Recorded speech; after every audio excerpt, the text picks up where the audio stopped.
Steps up down the middle of the field, caught by Kelsey! Touchdown! Down the sideline, it's caught, touchdown! Gurley gets in! Touchdown LA! Todd Gurley finds his way in for a third time today! Back of the end zone, blocked by Green! A.J. Green, he takes it all the way for the touchdown! Number 3, a hat trick for A.J. Green! Brock is double teamed, just outstanding defense by Jacksonville. No one's open.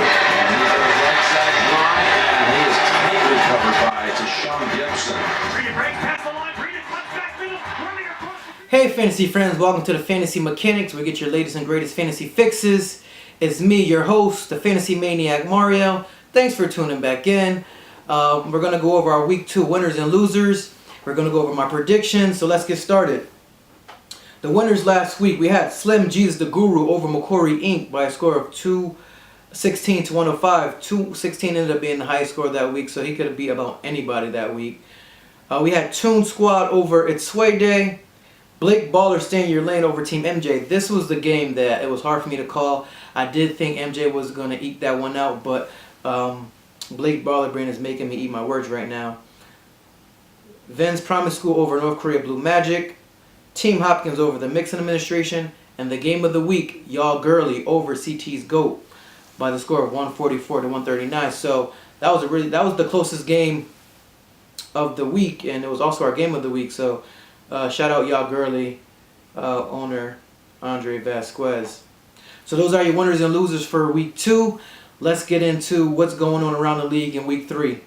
So let's catch you up on things that's been going on around the league. There were a couple of big trades going on. One of the trades included yours truly, McCory Inc. Jamal Williams, they handcuff Aaron Jones. Aaron Jones comes back from suspension this week, so we'll find out who is the running back in that offense.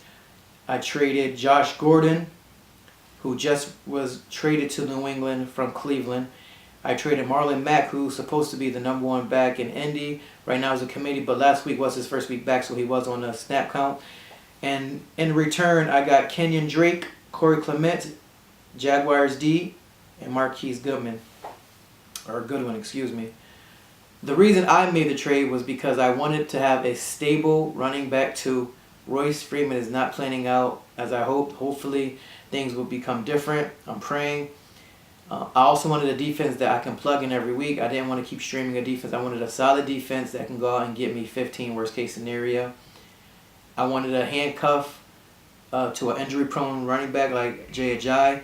So I got that. So my needs were met. I feel confident in my trade. The only thing that scares me a little bit is Josh Gordon going to New England with that coach, with that offense, and that QB passing the ball could be dangerous. So North Korea Blue Magic could basically come up with that trade.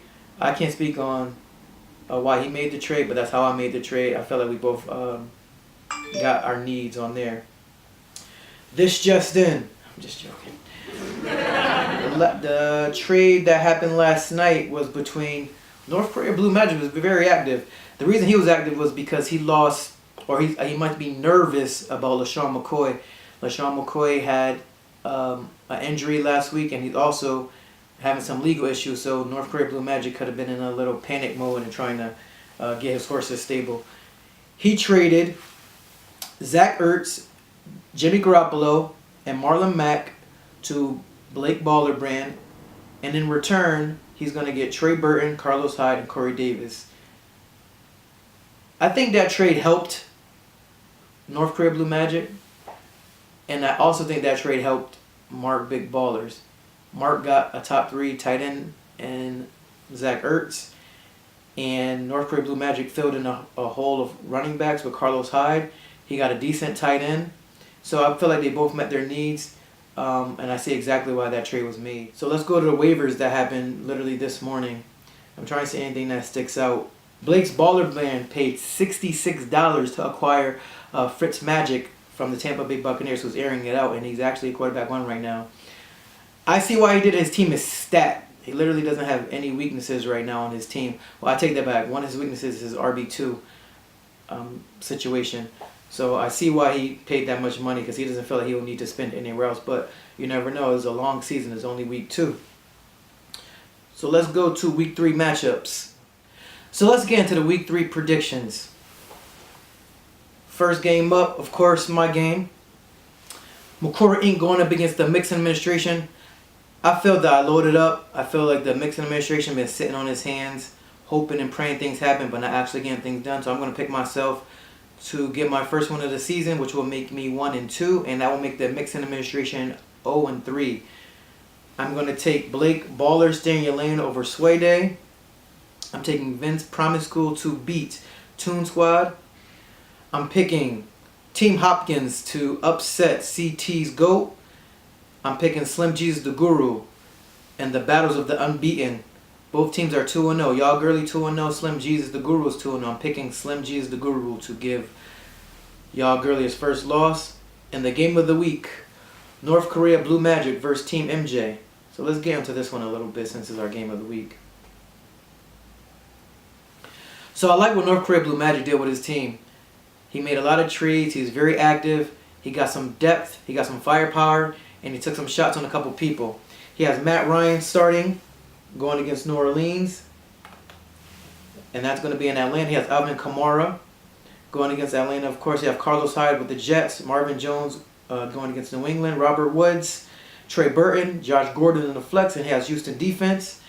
I just like, that's a solid lineup to me with potential for greatness.